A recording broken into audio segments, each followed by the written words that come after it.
Hello everyone, this is Manisha Gupta from Department of Biotechnology, KCMT College, Bareilly. Today we will discuss about genomic library. सबसे पहले हम बात करते हैं gene library की. A gene library is a collection of different DNA sequences from an organism which has been cloned into a vector for ease of purification, storage and analysis. Depending upon the source of the DNA used, gene library दो types की हैं, genomic library and cDNA library means complementary DNA library. Types of gene library, genomic library and cDNA library. Genomic library को बनाने के लिए total nuclear DNA use किया जाता है, जबकि cDNA लाइब्रेरी को क्रिएट करने के लिए सबसे पहले मैसेंजर RNA आइसोलेट किया जाता है ऑर्गेनिज्म से.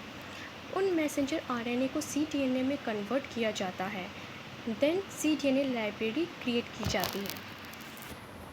Genomic library are made from total nuclear DNA of an organism और species.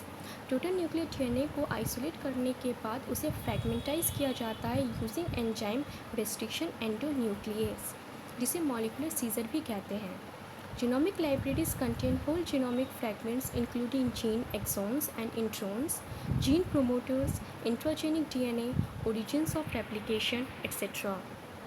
Construction of genomic libraries. These are the following steps: isolation of genomic DNA and vector, cleavage of genomic DNA and vector by restriction endonucleases, ligation of fragmented DNA with the vector, transformation of recombinant DNA in the bacterial cell, and amplification of the recombinant DNA in the bacterial cell.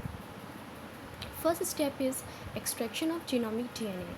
Genomic DNA को extract करने के लिए पहला step है culture of bacteria is grown and then harvested. Bacteria को media में culture कराया जाता है. अगर मीडिया लिक्विड है तो उसे न्यूट्रिएंट ब्रोथ कहते हैं, अगर मीडिया सेमी सॉलिड है तो उसे न्यूट्रिएंट आकार कहते हैं. कल्चर मीडिया भी दो टाइप का है. First one is defined medium, जिसमें सभी कंपोनेंट्स नोन होते हैं, एंड कॉम्प्लेक्स मीडियम, जिसमें कंपोनेंट्स की आइडेंटिटी और क्वांटिटी नोन नहीं होती है. जब बैक्टीरिया इस मीडिया में ग्रो करके एक डेंसिटी अचीव कर लेता है, उसके बाद हार्वेस्टिंग करी जाती है यूजिंग सेंट्रीफ्यूगेशन, जिसके थ्रू सेंट्रीफ्यूज ट्यूब में सुपरनेटेंट और पैलेट सेपरेट हो जाते हैं. सुपरनेटेंट में मीडिया होता है जिसे डिस्कार्ड कर दिया जाता है, एंड पैलेट में बैक्टीरियल सेल्स होते हैं जिसे फर्दर लाइस करके सेल एक्सट्रैक्ट आइसोलेट किया जाता है. सेल एक्सट्रैक्ट को फर्दर ट्रीट करा जाता है एंड प्योर DNA मिलता है. प्योर DNA डाइल्यूट फॉर्म में होता है इस स्टेज में, जिसे फर्दर कंसंट्रेट किया जाता है. Step 2, cut with the restriction endonuclease enzyme. Isolated genomic DNA को क्लीव किया जाता है using restriction enzyme. Similarly vector को भी पर्टिकुलर ऑर्गेनिज्म से आइसोलेट करके क्लीव किया जाता है using restriction endonuclease enzyme. Step 3, ligate the gene with the vector which cleaves by same enzyme. Now cleaved vector and cleaved fragment को ligate कराया जाता है using DNA ligase enzyme and recombinant DNA molecule form होता है. Step 4, transfer into bacteria. अब recombinant DNA molecule को bacteria में transform कराने के लिए सबसे पहले बैक्टीरियल सेल्स को कॉम्पिटेंट बनाया जाता है, मीन्स उनके ट्रीट किया जाता है in the presence of calcium chloride, जिसकी वजह से रिकॉम्बिनेंट DNA मॉलिक्यूल उनकी सरफेस पे लाइगेट हो जाता है, और जब हम हीट शॉक प्रोवाइड करते हैं तो वो रिकॉम्बिनेंट DNA मॉलिक्यूल सेल के अंदर एंटर होता है. Step 5, amplification.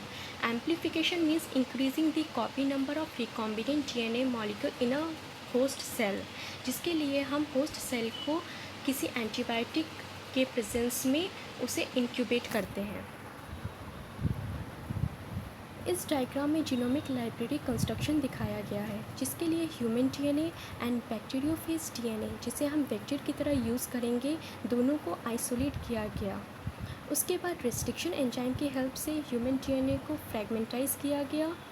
Similarly vector molecule को भी एंजाइम की हेल्प से क्लीव करके उसके मिडिल नॉन एसेंशियल रीजन को रिमूव करा गया.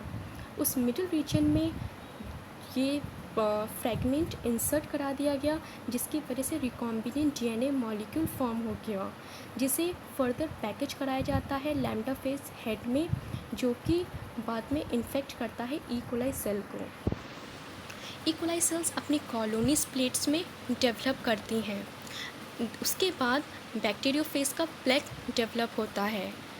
Then we go for screening. उसके लिए नाइट्रो सेलुलोज फिल्टर को मास्टर प्लेट के ऊपर रख के देन रिमूव किया जाता है। देन उसे सेकेंड फ्रेश मीडिया प्लेट पे इंक्यूबेट किया जाता है in the presence of alkaline solution to lyse the phases.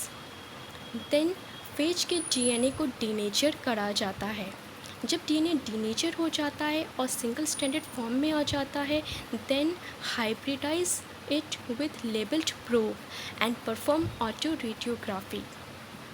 इसके बाद जब हम मास्टर प्लेट से इसे कंपेयर करते हैं तो हमें अपना जीन ऑफ इंटरेस्ट मिल जाता है।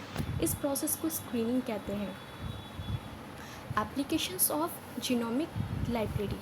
Genomic library construction is the first step in any DNA sequencing projects. Genomic library help करता है नोबल फार्मास्यूटिकली इम्पॉर्टेंट जीन्स को आइडेंटिफाई करने के लिए। It helps us in understanding the complexity of genomes, study the function of regulatory sequences in vitro. Even construction of genomic library is important step in many genetic studies, for example in the study of genetic mutations in cancer tissues. Thank you.